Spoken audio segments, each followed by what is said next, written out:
কমিশনের যে নিয়ম সেই নিয়ম অনুযায়ী আগামী 1 থেকে 1.5 মাসের মধ্যেই এই নদিয়ার কালীগঞ্জে উপনির্বাচন হবে। সেই জায়গায় এই যে 26,000 যে চাকরি প্রার্থীর চাকরি চলে গেল, আপনারা কি মনে করেন এটার এফেক্ট এবারে উপনির্বাচনের পূর্বে এবং এতে করে কি শাসক দলের পক্ষে একটা বড় চাপ? দেখুন, আমি অবশ্যই রাজনৈতিক দলের প্রতিনিধি, ভারতীয় জনতা পার্টির প্রতিনিধি, কিন্তু একজন পশ্চিমবঙ্গবাসীর হিসেবে বলছি, এটা প্রত্যেকের, আপনাদের উপরে এফেক্ট করছে না যে ছেলে মেয়েগুলো বা এই যাদের জীবন শুরু হয়েছে, তাদের একটা চিন্তা ভাবনা, সংসার আছে, ইএমআই আছে, বাড়ি আছে, তাদের বাবা মা আছেন, সব বাচ্চারা আছে, তাদের স্কুল আছে।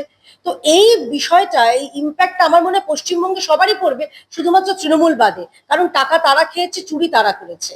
মমতা বন্দ্যোপাধ্যায় গতকাল আমরা দেখলাম কি অশ্রু সজল যাত্রাপালা করলেন, কিন্তু তার একবারও মনে হলো না যে এই একটা প্রশ্নের উনি উত্তর দিলেন না কেন, যে এই দুর্নীতিটা হয়েছে কেন। বারে বারে যখন মাননীয় high court division bench, supreme court তারা বলেছেন আপনারা চাল থেকে কাপড় বেছে দিন, এসএসসি কে তারা নিবেদন করেছেন, সেই মানে তাদের কাতর আরতিতে সাড়া দিলেন না কেন, উনি একবারও বললেন না। তার উপরে আমরা কি দেখলাম, লাল চুল কানে দুল, তার নাম তৃণমূলকে আমরা দেখলাম। আমরা সোশ্যাল মিডিয়া আমাদের বিভিন্ন সময় আমরা দেখিয়েছি।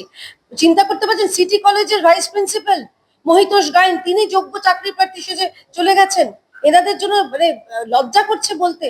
এনারা কি এই চাকরি যাওয়াটা, যেটা অত্যন্ত দুঃখের বিষয়, সারা রাজ্য যেখানে এখন শোকস্তব্ধ হয়ে রয়েছে, এনারা সেটাকে কার্যত সার্কাস বানিয়ে ফেলেছেন, শুধুমাত্র এবং শুধুমাত্র নিজেদের নির্বাচনী স্বার্থে, শুধুমাত্র এবং চুরির স্বার্থে, শুধুমাত্র অযোগ্যদের বাঁচানোর স্বার্থে। এটা আমার মনে হয় পশ্চিমবঙ্গের পক্ষে লজ্জার। খালি আমরা নয়, আমরা কোনো ফায়দা নয়, রাজ্যের মানুষ বুঝুক যে তৃণমূল সরকার কারণ নয়, শুধুমাত্র নিজেদের। তারা চুরি করছেন, চুরি করেছেন। এবং এরপরে পরবর্তীকালে টেট আসছে, প্রাইমারি টেট আসছে, তারপরে মাদ্রাসার নিয়োগ আসছে, দমকলের নিয়োগ আসছে।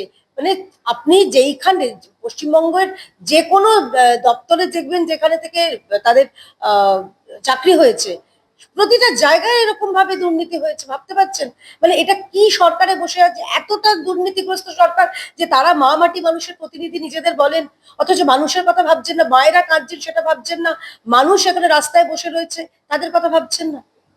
মুখ্যমন্ত্রী কালকে বলেছেন